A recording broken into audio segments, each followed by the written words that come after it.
அன்பு சகோதரர்களே, நாம் தொடர்ச்சியாக பார்த்து வரக்கூடிய துஆக்களினுடைய திக்ருகளினுடைய தொகுப்பில் இன்று நாம் பார்க்க இருக்கின்ற விடயம் என்னவென்றால், நாம் இன்று வியாழக்கிழமை இந்த அசருடைய தொழுகைக்கு பின்னால் நாம் இந்த துஆவை ஓதுவோம். அல்லாஹ் ஜல்ல சுப்ஹானஹு வ தஆலா நம்முடைய வாழ்வாதாரத்தை அதிகப்படுத்துகின்றான். அதே போன்று நாம் கேட்கக்கூடிய விடயங்களை அல்லாஹ் நமக்கு தருகின்றான். அல்லாஹின் உதவி வேண்டுமா? இந்த துஆவை நாம் ஓதுவோம். நிச்சயமாக இந்த துஆவின் மூலமாக அல்லாஹ்வினுடைய உதவி கிடைக்கும். அப்படிப்பட்ட மிகச்சிறந்த ஒரு துஆவை தான் நாம் இன்றைய வீடியோவில் பார்க்க இருக்கின்றோம். அன்பார்ந்தவர்களே, அதிகமானோர் நம்முடைய சேனலை சப்ஸ்கிரைப் செய்யாமல் பார்த்து கொண்டிருக்கின்றீர்கள். நீங்கள் சப்ஸ்கிரைப் செய்து லைக் இடுவதன் மூலமாக நமது சேனலில் உள்ள வீடியோக்கள் இன்னும் பல சகோதரர்களுக்கு கொண்டு போய் சேர்க்கப்படும். அவர்கள் அதனை பார்த்து பயனடைந்தால் அதற்குரிய கூலியை அல்லாஹ் உங்களுக்கும் வழங்குவான். அன்பார்ந்தவர்களே, இந்த துஆ இருக்கின்றதே ஒருவருடைய வாழ்வாதாரத்தை அதிகப்படுத்தி தரக்கூடிய ஒரு துஆவாக இந்த துஆ இருந்து கொண்டிருக்கின்றது. அவ்வளவு சிறப்புகளுக்குரிய துஆவாக இருக்கின்றது. அன்பார்ந்தவர்களே, நாம் அல்லாஹ்வின் மீது நம்பிக்கை வைத்தவர்களாக யக்கீனோடு நாம் இந்த துஆக்களை ஓதுகின்ற பொழுது நிச்சயமாக நம்முடைய ரப்பு நம்முடைய துஆக்களை ஏற்றுக்கொள்கின்றான்.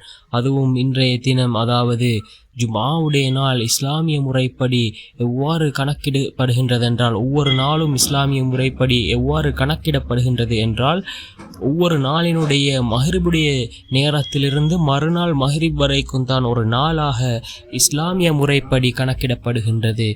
அன்பார்ந்தவர்களே, இன்று வியாழக்கிழமை மஹ்ரிபுக்கு பின்னால் இருந்து ஜும்ஆவுடைய நாள் ஆரம்பமாகின்றது.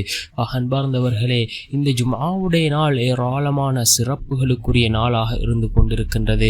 அதிகமாக நபி ஸல்லல்லாஹு அலைஹி வஸல்லம் அவர்கள் மீது நாம் அதிகமாக ஸலவாத் கூற வேண்டும். அதிகமான இஸ்திக்ஃபார்களை நாம் செய்ய வேண்டும்.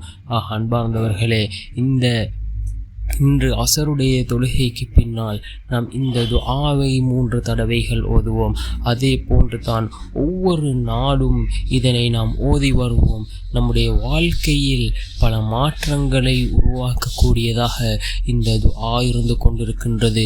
மிக சிறந்த கருத்துக்களை உடைய துஆவாக இந்த துஆ இருந்து கொண்டிருக்கின்றது.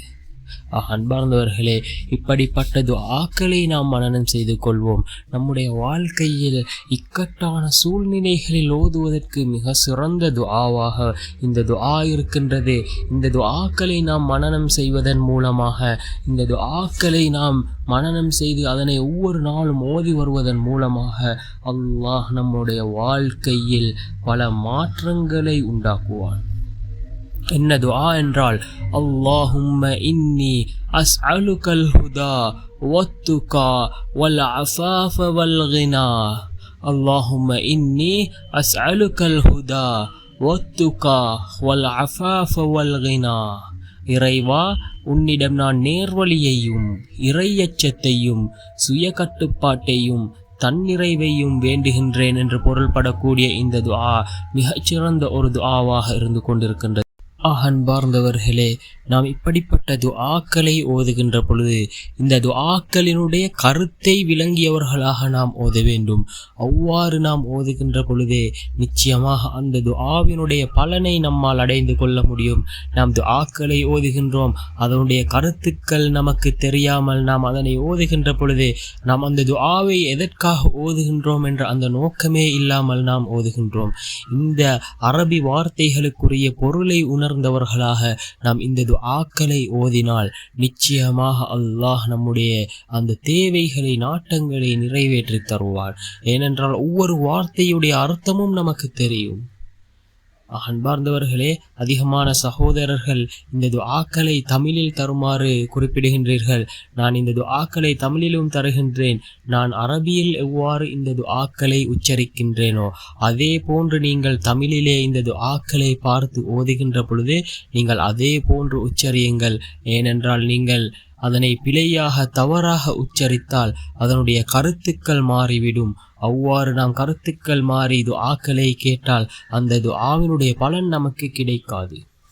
அன்பார்ந்தவர்களே, நாம் துஆக்களை கேட்கின்ற பொழுது இந்த துஆக்களினுடைய கருத்தை விளங்கியவர்களாக, இந்த துஆக்களினுடைய உச்சரிப்பை சரியான முறையில் உச்சரித்து நாம் துஆக்களை கேட்போம்.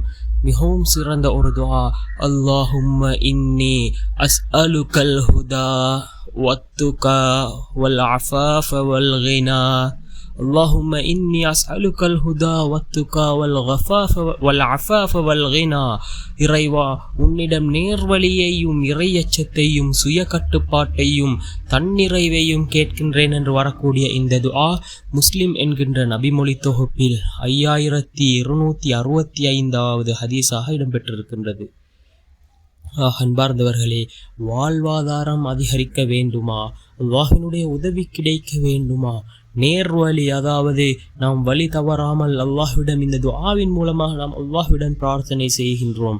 அன்பார்ந்தவர்களே, மிக முக்கியமான ஒரு துஆவாக இந்த துஆ இருந்து கொண்டிருக்கின்றது. ஒவ்வொரு முஸ்லிமுக்கும் கிடைத்த மிகப்பெரிய ஒரு பொக்கிஷம் துஆ. இந்த துஆவை நாம் சரியான முறையில் பயன்படுத்தினால் நிச்சயமாக அல்லாஹ்வினுடைய உதவி நமக்கு கிடைக்கும், நம்முடைய தேவைகள் நிறைவேறும், வாழ்க்கையில் உள்ள கஷ்டங்கள் நீங்கும். துஆக்களை நாம் சரியான முறையில் பயன்படுத்துவோம்.